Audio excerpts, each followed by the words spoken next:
Hey, Peter Boyles again. Welcome to The Shoot, our ongoing series here on YouTube that's been amazingly successful. And of course, Saturday mornings I get to do the morning show straight down the hall on 710 KNUS. This is a good one. For whatever reasons, maybe since my boyhood, I have been drawn to organized crime. And I have this theory that if you're to read Shakespeare or read Greek tragedy, you also will see the reappearance of the systems of organized crime. Now, we do not have Frank DiTomeo with us, but in his stead as his co-author, who I have a lot of respect for, has written a lot of books. Michael Benson joins us. Michael, good morning, man. Welcome to The Shoot, and thanks for coming on with us. Good morning, Peter. Thank you so much. Yeah, I got to begin with a name like Benson, a last name like Boyles. I know there was the so-called white hand. I know about the rise of the Irish organized crime in this country, which was kind of a clown show compared to Italians and Sicilians. I know the history of the Jewish mob, the Purple Gang, Murder Incorporated. But we're both drawn into this, you far more than me. Why? Why do you think this has gone on, or going on with us? I think it dates all the way back to Hollywood in the 1930s. Hollywood and organized crime had a simpatico relationship. We think of Edward G. Robinson and James Cagney as imitating the gangsters that were actually shooting up the place at the time, when in reality it was at least half the other way. Gangsters have long mimicked gangster characters in movies, and it comes with its own romanticization that goes back and forth.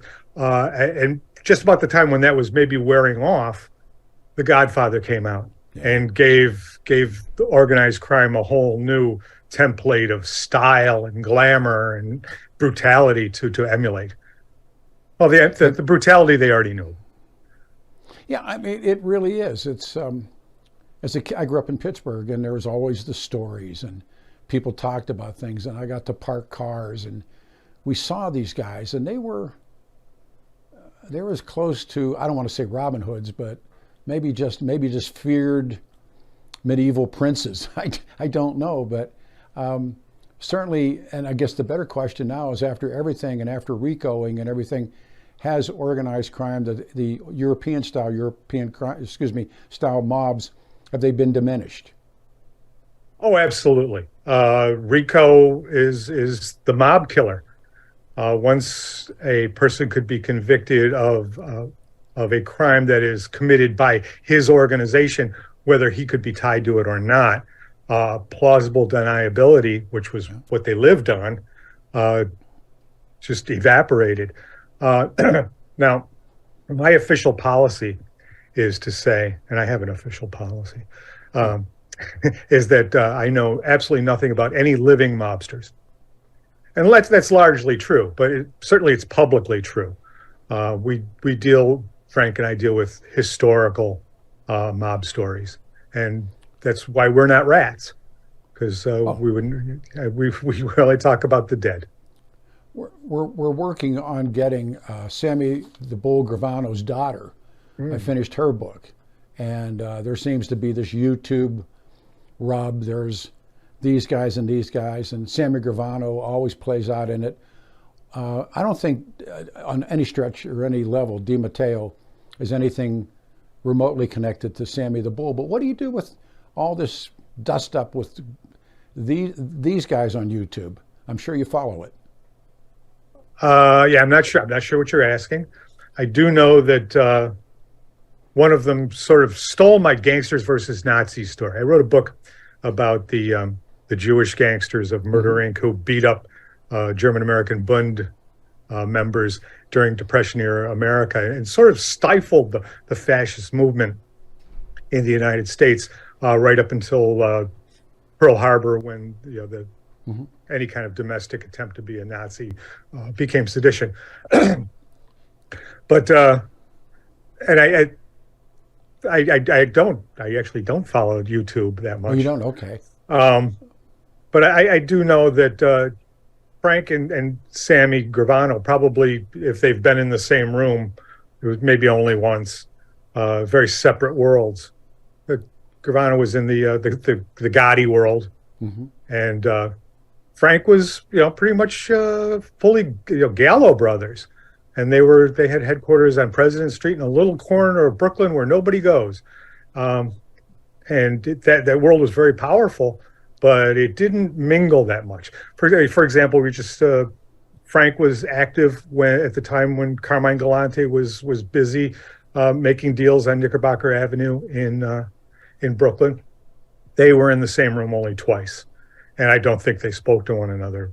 Frank was the driver. He was he was subservient. He was working for his dad.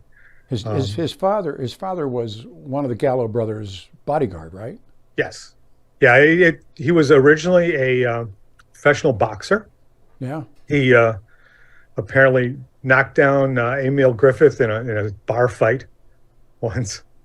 Unfortunately, he didn't do it in the ring because that would have been lucrative. And got along with the Gallo brothers, became Larry's bodyguard, and after Larry passed away, he became a trusted member of Joey and Kid Blast's crew. If I can pull you away, because I know you did the book, who killed Joe Gallo? Oh, Joey Gallo was killed by Carmine DiBiase, who was AKA Sonny Pinto. And we know that because eyewitnesses survived. Pete the Greek, Joey's best friend, comes back to President Street and says, it was Sonny Pinto. He came in, he shot us. How the story got started, that it was done by the Irishman. Yeah, that was stupid. And well, I could pretty much verify the Irishman and Joey Gallo were both in the Copacabana at the same time that night. But other than that, the story is completely made up. What do you do with that? I heard you paint houses. What do you do with that book? I guess you turn it into a multi-million-dollar movie. Oh, I know that. I mean, but I don't know. It's true with the Henry Hill book too. Yeah. Scorsese likes to fictionalize stories that are already mostly fiction, and that may just be go back to that. What does that mean? Because well, it means that Henry Hill probably didn't do all the things he said he did, and the movie depicts a braggart's story of reality. The Irishman, as far as I know, the Irishman never claimed to kill Joey Gallo. He was he had Alzheimer's, or he had some sort of senility at the time that he was interviewed for that book, and took credit for everything. He took credit, Jimmy Hoff. I killed Jimmy Hoff. I killed Joey Gallo. Oh yeah.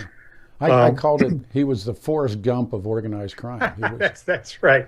And I know I've interviewed a guy who wrote the book, and if you read the book, he never claims Joe Gallo. He never claims these things. He said that, he was sent in to kill Jimmy Hoffa, who they were friends. He and Jimmy Hoffa, or according to the book, he and Jimmy Hoffa were friends. It's like like you're talking about with Carmine. In The Godfather, everybody thinks The Godfather 1 is about heroin trafficking, and there's this sort of we don't touch heroin. Tell the truth about that. Well, it was completely hypocritical. Joseph Bonanno of the Bonanno family, whose dad was the Godfather in Sicily, in Castelmarise, he set up the largest heroin import system in history. He used Carmine Galante as his henchman, the guy who took care of business, who made sure that nobody else tried to interfere with their drug business. They single-handedly took inner cities across America and turned them into disaster areas with the Babonia, which is what they call heroin. And then Bonanno writes his autobiography, and never mentions heroin, and because he didn't mention heroin, never mentions Carmine Galante. It's completely hypocritical. I think there was a time when it was considered bad form to sell drugs. It was considered bad form to have brothels. It was demeaning. But the further that the American version of the mob got from the Sicilian El Mafia. Um, they did things that made money, no matter what the morality But they was. put a shine on, from being a reader and one of your readers, as early as I can tell, in about first part of the 50s, they're bringing heroin into America. They're muling heroin. Right, What- the denying route- it. Yeah, and denying it. What was the route? It was to France, and then from France to the U.S. Well, it comes up. through Canada, Yeah, through Montreal, yeah, and then down through the border that nobody cares about, yeah. the That's Canadian border. Yeah, as I say, there was all this effort to deport Galante because there was a rumor that he had been 4 years old when he came over to America, rather than being born in New York, as was the official story. And it's just interesting because he was once in his life deported, but he was deported from Canada to the United States. Yeah. But again, there's this mystique, and again, one of the things I was lucky to be able to do in this business was I did a phone interview. I didn't meet him, but I did speak with Mario Puzo, and I spoke twice with Henry Hill. So Okay. Yeah, they're like ching ching, but the mystique in the boardroom of Don Corleone and making the deal for, okay, we'll let heroin in, but with stipulations. Yeah, only sell it to black people. Right. That's right. But how true was the meeting even true? Oh, I think that certainly the moral steps that the mob took that are depicted in that meeting are true. Whether, I'm not privy to if they were all in one room, but that was the argument to get the old fuddy-duddies who still believe that selling the Babonia was bad, and The we should just mustaches, stick. did they call them the Yeah, mustaches? the mustache Pete's. Yeah. This was a way to get them to okay it. We're going to make money, and don't worry, none of us will be hurt by it. It'll be them. So yeah, I think that's absolutely true. And as far as Galante goes, he didn't have a conscience. No. He was a psychopath.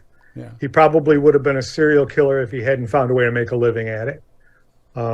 Certainly, he would have been a sadist professionally if he could have been. So the fact that he was hurting people, and he may not have considered his customers buying the heroin actual people, but even if if his mother had decided to buy some heroin, he probably wouldn't have felt bad about it, because feeling bad about things was beyond the scope of his psyche. How many of those men that you have researched and talked about and written about, how many of them fit that profile of being sociopathic or even borderline psychopathic? How many? What percentage? I would say at least half. Wow. Yeah, and it's hard to say, because men who do have consciences and grow up in this world, they feel that doing bad things and not feeling bad about it is part of being a man. So they stifle their conscience. And those that don't have consciences to begin with are at an advantage. But everybody's going to act like a sociopath, because that's what gangsters do. But again, you talked about Hollywood or HBO or something, the portrayal. Yeah. I am a huge fan of The Sopranos, to jump to a modern time. Okay. And I'm always hooked up because people, and I'm probably one of them, that felt bad about Tony Soprano, knowing well that Tony Soprano was more than willing to kill everybody that he could or wanted to.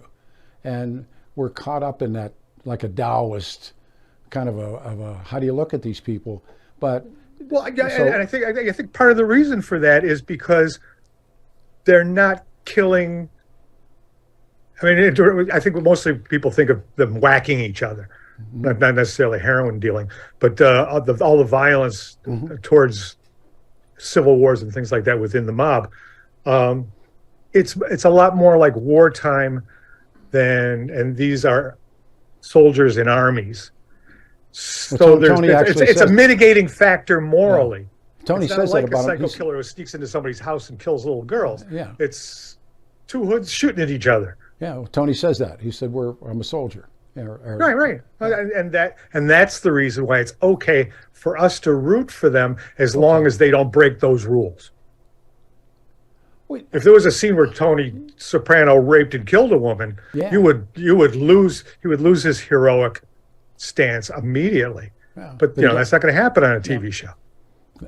But in real life, sometimes. Yeah. Carmine Galante, he's 10 years old for the first time he goes away. He goes to reform school. Talk about his childhood, and he goes at 10. That's amazing.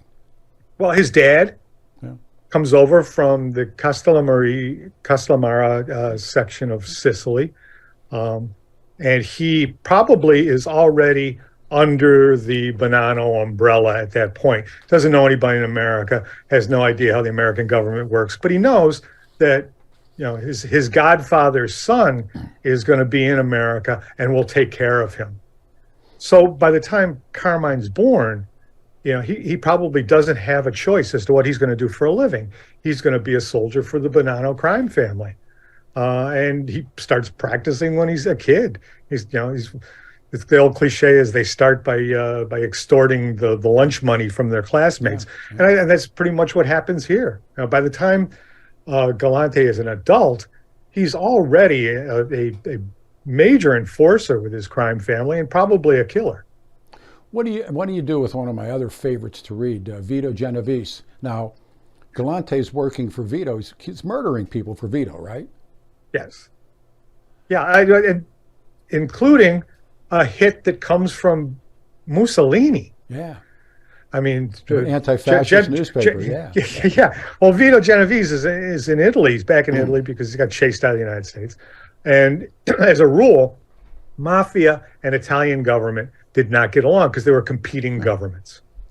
In this case, Genovese and Mussolini get together because Genovese doesn't want to get whacked by Mussolini and says, if you have any favors you need, I'm your man.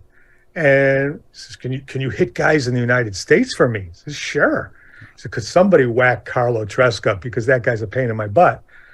And Carlo Tresca he's an activist, an anarchist, a communist, certainly an anti-fascist. And Galante pulls it off. He has a newspaper, right? He has a newspaper that he publishes that's it's like the New York Post talking about Biden.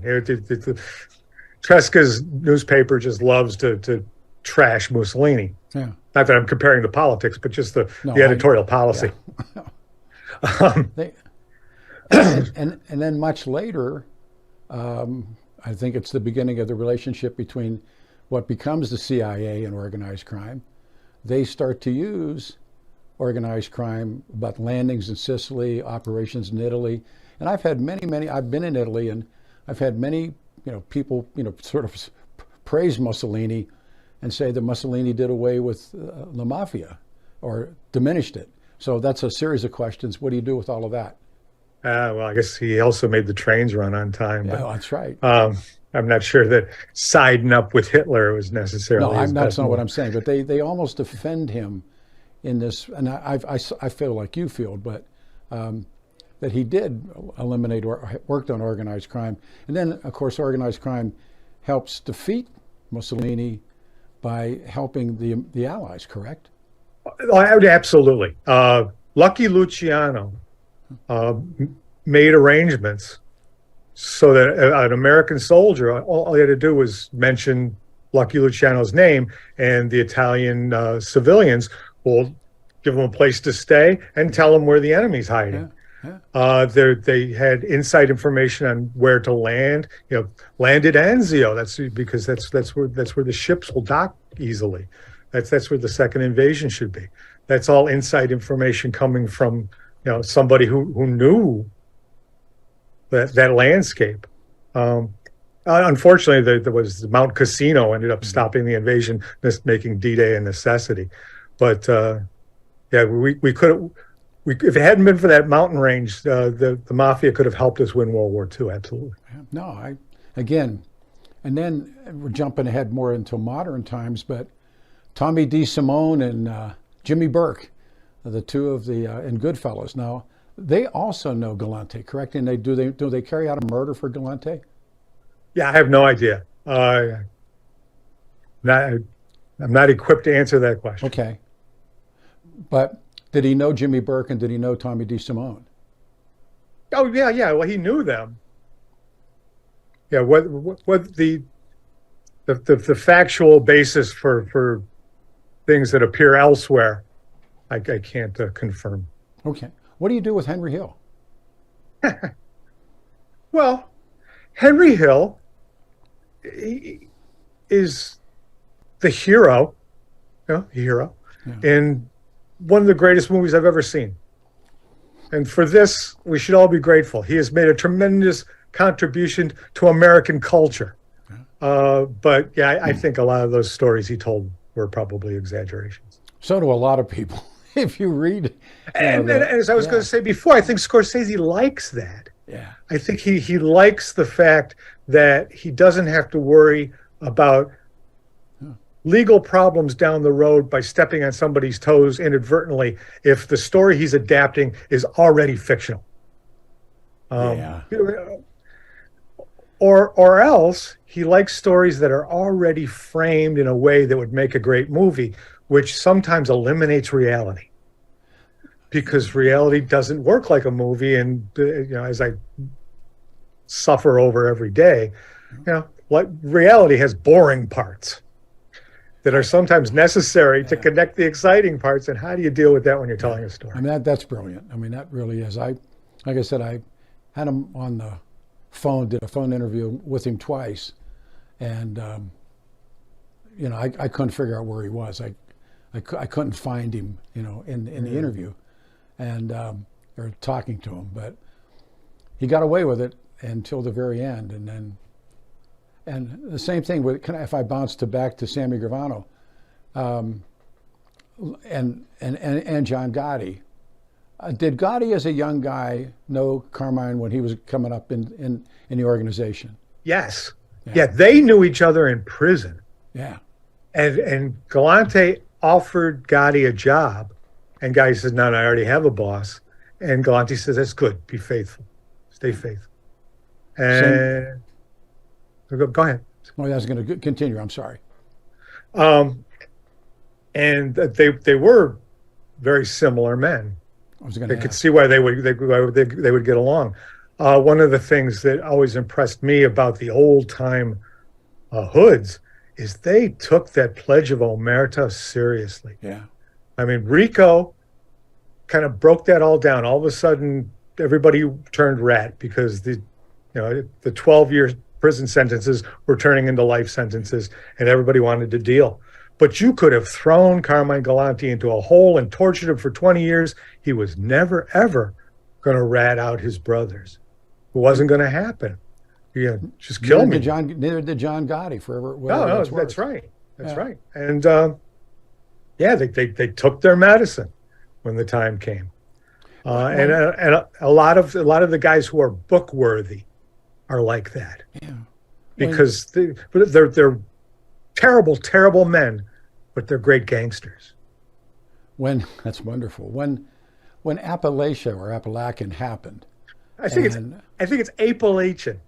I met somebody from there once. Said, it's Apple. I've heard. No, it's not. We always said Appalachian until somebody said everybody does. Yeah. So it was Appalachian or something. And I just finished Gage's book, G-Man, about Edgar Hoover. And Edgar Hoover did everything he could not to talk about these people, and then he's forced into it. Can you? Well, they would fix races at the track, so Hoover won. Thank you. Thank you. He wouldn't. Why would he? Why would he? That horse was feeding him. Did they have Hoover? Yes. Yeah, they had him. Yeah. Him and his buddy Tolson. Clyde Tolson, yeah. They would go together to the track out on the West Coast and win every single time. Every race. Yep. And they said that he was going to the $2 window, but he had an aide that was going to the big money window. And they were rigging races, or they called jockeys races, fixing races. And that's how they paid Edgar Hoover. And he paid no tax. That comes in really handy because you've got this fellow Jack Ruby in 1963 who seems, to just about everybody to be pretty mobby. Yeah. He runs a strip club in Dallas. What's mobby about that? Yeah. And Hoover has no problem saying he's not mob because there's no mob.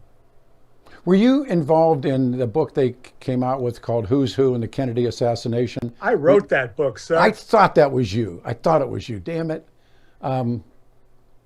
Every once in a while, one goes off. Yeah, I think that's the guy. With apologies in advance. Can I take you there for about 5 minutes? Sure. Back to Dallas. Oh, I try to get out. they keep pulling me back. All right, so $64,000 question. I'll tell you what I think first. Okay, sure. I think it's organized crime in the CIA and some anti-Castro Cubans and God only knows who else. What do you think? All of that and big oil. I think there's a reason it happens in Dallas. I think there's a reason why the Hunts can watch the assassination out their window. At the time, and it doesn't. When you say CIA, the Hunt Oil, Southwest Oil, I guess Esso became Exxon. Oh yeah. In 1963, had a security system with a bigger budget than the CIA. Yeah. And there were a lot of guys who are moonlighting. Yeah. And we don't know who they are, and they would deny it if they were accused of it. I think that you needed an organized intelligence organization because of the cover up that was necessary, and you needed really, really solid professional killers, which I think the mob provided. And you probably needed the Secret Service. And one of the things that stands out like a sore thumb in Dallas is that John Kennedy is uniquely insecure at the moment of his death.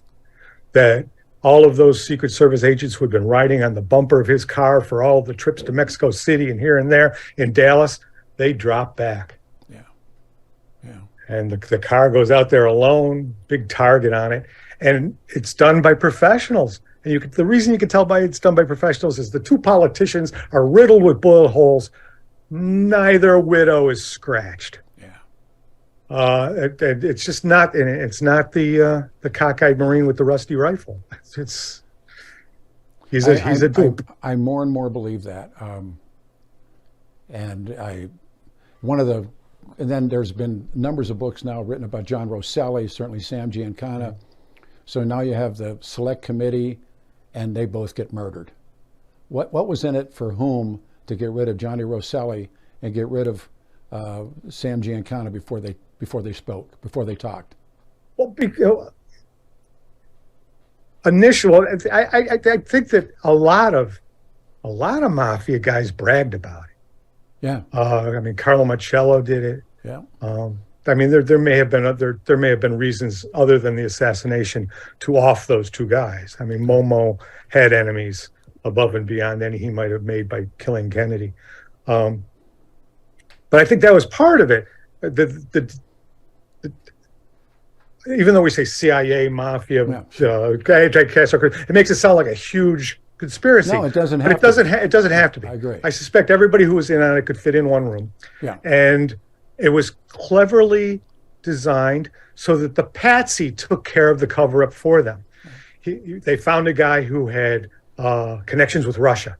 He had connections with the FBI. FBI had him under surveillance. Had certainly connections with the CIA, who must have been watching him while he was over in Russia. And all of them wanted to say, we don't know who he is. Yeah. They all wanted to back away. So all of the groups that could have possibly investigated the assassination to a successful conclusion were covering their own butts because they themselves were implied by the identity of the patsy. We know that Hoover withheld from the Warren Commission. I mean, literally withheld. Oh, yeah. What also strikes me, and we have this country, we have the Rat Pack, we got Vegas, we got these beautiful couple, the president, and all the stuff that's going on. And then the next day, and then the day after that, it's Vietnam. I mean, it's hard to know what John Kennedy would have done. There's some evidence suggesting he was going to break up the CIA and get out of Southeast Asia. But everything comes to this abrupt end. And then this insanity begins under Lyndon Johnson on into Richard Nixon. Do I see it wrong when I? Oh, no, absolutely not. A switch has been flicked. Yes. At that moment in Dallas, Texas. And although there are a careful viewing of the Zapruder film shows that LBJ may be ducking just before the first shot, so he may have gotten a heads up about what was going to happen.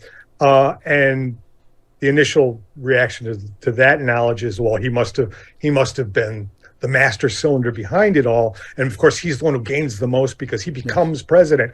But my feeling is that LBJ takes the Oval Office a terrified man. Yeah, I agree. Because I'm next. Yeah. If I don't do what everybody tells me to do, I'm next.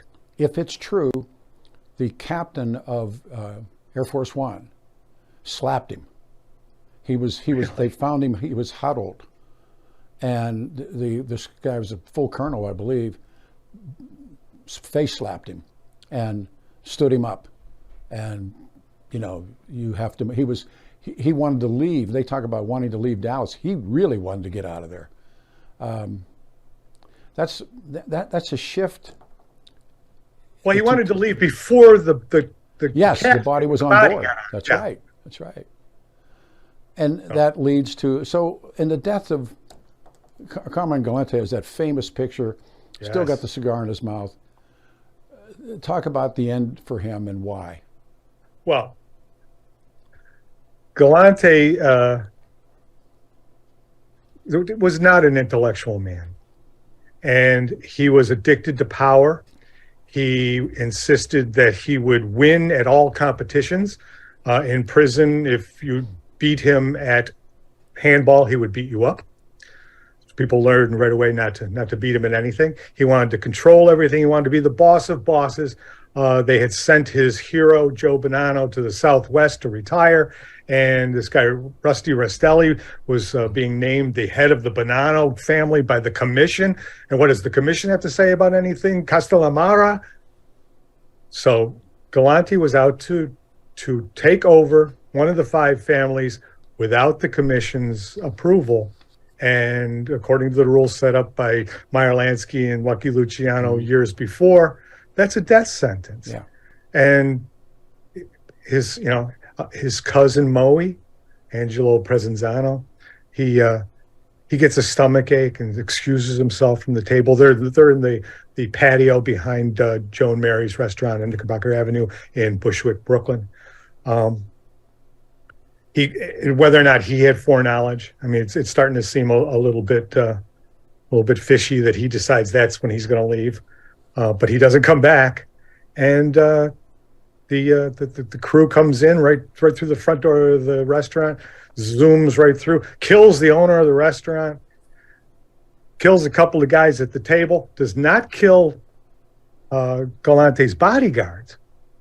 The bodyguards, who are either in on it ahead of time or are thinking really quick, stand up and they fire bullets into Galante's dead body to officially announce they are no longer in allegiance with him. They're in allegiance with you guys who are shooting up the place. And died with a cigar in his mouth, died with his blood visibly running down a drain on the floor of the patio. And it's always amazed me that the Daily News photographer gets there before the cops every single time. It's a great picture. Cousin Moe and the photographer from the Daily News, they knew ahead of time so they could be there. Yeah, I think if I remember correctly, the photographer ran into the restaurant, but they stopped him from going into the back. So he went up into an apartment. Shot down. Bum, bum, bum, bum, bum.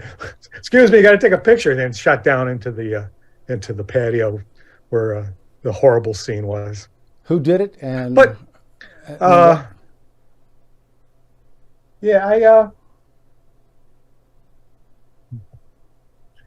was a really hot day. They were all out there in golf shirts. It's 2:45 in the afternoon. The between courses of the meal they're eating is, as usual, Italian men are eating for hours and hours, and I think they only eat once a day, but they eat 5,000 calories at a sitting. Um, Three men came in through the front door, handguns and shotguns. Um, there was a driver, Santo Giordano, and he parked the car and then stood outside with a rifle to make sure that nobody interfered with the whacking. Well, it brings up a good question about why Galante didn't have a guard out there, but these guys, they think they're bulletproof. The shooters are all wearing ski masks. One of them is Dominic Trinchera. Sadly, the owner of the restaurant, a guy by the name of Turano, he dies in the shooting. His daughter, his son, his wife were all left screaming. Russell Morrow, I think, is the guy who actually kills Galante. He's got the shotgun, and it's a shotgun blast to the upper chest that takes out Galante. Later on, his eye gets shot out, and that's probably after he's already dead. Toronto's killed by Bruno Whack Whack Indelicato, and the bodyguard who stands up and shoots Galante after all is said and done is Cesare Bonventre, and he's one of the Zips, which were recruited from Sicily at the same time that the heroin system was set up. That leads into the Philly heroin wars and the bikers and it's the thing I love the most. So much I love about history is the nexus, this link to this, to this, to this, and the beat goes on. And then that's the little Nicky Scarfo Philadelphia wars and the gang that couldn't shoot straight. And they're bringing these guys over from the old country, and they're in war with the bikers. And there's just like, it goes on and on and on. And as we come to the end of this, or at least this segment, I'll have you back as soon as I can. Has it now ended? Or there's a moment I've read about John Gotti, and they're taking John Gotti to prison, and he turns to the marshals and says, there's going to come a time that you're going to wish I was here, that I was back, because of who's going to take our place. There's a question in there somewhere. Your thoughts? Yeah.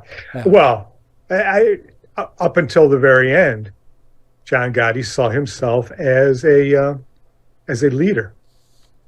The organized crime is a government that protects the people under its umbrella for a fee, of course. Yeah.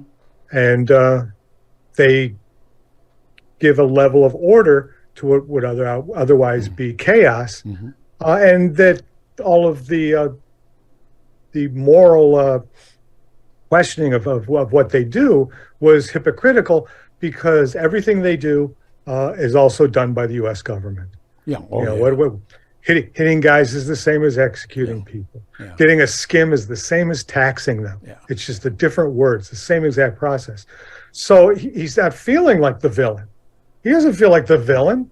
You're gonna miss me when I'm gone, because I brought order. Yeah. Oh yeah. And even in Godfather 1, when which is the best one. Oh, love it. And when Michael comes back and meets Kay as a school teacher, and he said, now who's kidding who now, Kay, about what powerful men do or don't do?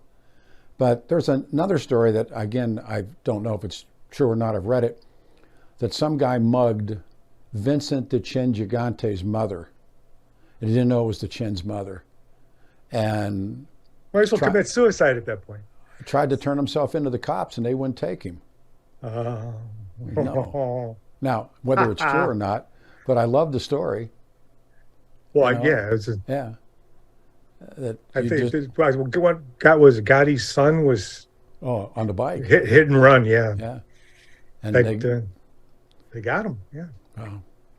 All right. So favorites is not the right word, but who draws you the most in this time period? I'll give you who's the best, who's arguably the worst, if that's possible, and you can pick wherever you want to go. I mean, we're talking gangsters here. Oh yeah, I mean, yeah, sure. Anybody, you pick. I am really fond, and the biography that I helped write has been called Affectionate. I'm fond of Carmine Persico. Yeah. Carmine Persico could have done anything he wanted to in life. He was a really smart guy. He could have been a lawyer, and he realized he could have been a lawyer because he was in court on trial so much and thinking, I could do everything these guys do. And in his last trial, he defends himself and does an admirable job. They always say that a man who defends himself in court has a fool for a lawyer. Persico did not. He was not a fool ever. And the judge was showing increasing respect as the trial went along. And of course, he was convicted because he was guilty. Yeah. And Rico's hell on these guys. But a very admirable way to assimilate into the legitimate world at the last minute, just to show he could. Yeah. That's my favorite. Worst, and I think Galante's the worst. First of all, Galante has no intellectual spark whatsoever. He's an animal. There's always a guy who can think next to him. And this starts in the juvenile delinquent gangs in Brooklyn often had two leaders. They had the one who could think and the one who could hit. Yeah. And that was the true with Galante. Galante was a little guy who was really dangerous, but they always gave him somebody standing nearby who could think things through if there was something that needed to be thought through. And it worked. That was Marlansky. That was Marlansky's job. Marlansky's job. Although Luciano's not a stupid man, but Lansky's completely brilliant. And he devised a system whereby he took organized crime from street corners and made them into something more powerful than U.S. Steel. Michael, we're bigger than U.S. Steel. Yes. All right. Now, I love having. I could go 2 hours. Lansky, they alleged when Lansky died, he was broke. Do you believe Lansky died broke? I do not. I don't either. And although I do not know where the money is. Neither. I've talked to members of Lansky's family. They claim to not know where the money is. He also, one thing he did do is he set his family up for success in the legitimate world. Son went to West Point. He had one son that was handicapped, and one son went to West Point, and they're kind of a lovely family. Yeah. And if Frank DiMatteo was here, we could say the same thing about him. Frank might have done some bad things back in the day, but he's now the patriarch of a lovely family, and he's not here today because he has to pick up his grandson at school. We'll get him again because this is just too good. And he did. You screwed me up with that mountain time stuff. Okay, Frank. Now we will do you and I will do the Kennedys, the Kennedy assassination. Sure. Anytime. I promise we've got that coming. And I read, I don't know if it's true, when Marlansky's son goes to West Point, they had a system in the United States foreign policy that his classmate at West Point was. Who was the guy? Not the Somosas in Nicaragua, and the guy later gets deposed in Nicaragua. Was a classmate of Marlansky's son. I thought, wow, you can't get away from it, can you? Wow. I guess not. Yeah, I'm going to hold this up. There's the book. The Cigar, it's called. We have been showing this the whole time. We will talk ASAP. You made my morning, and Michael Benson. Well, thank you, Peter. It's been a lot of fun. I love sitting to talk guys like you because sometimes I get chasing into all this stuff, and I think, wow, if half of what I believe is true about what happened, it's even more frightening. I'll leave you with that question. The stuff that you and I talked about, if it is true, and I go put the if on it, who really was running this country and who really runs it today? Oh, boy. As I said, I have an official policy to never comment on today. But back then, there was certainly a shadow government working in the United States. It's been said that John Kennedy was whacked because he came to believe he really was president. Ooh, I'll steal that line. Okay, and I think I'll end with that because that can't get better. Michael, thank you for a wonderful time, and thank you, Peter. Appreciate it. We'll talk about it. Thank you, sir. Everybody buy the book. It's criminal not to. I'll see you Saturday morning, and there's a new book out on Admiral, to say that, George Dewey. And I began, it's of course written by a friend of mine at Baylor University, and the start of the Spanish-American War, which starts about America becomes a global empire, the life of Admiral George Dewey. I'll see you Saturday morning at 9 down the hall, 710 KNUS.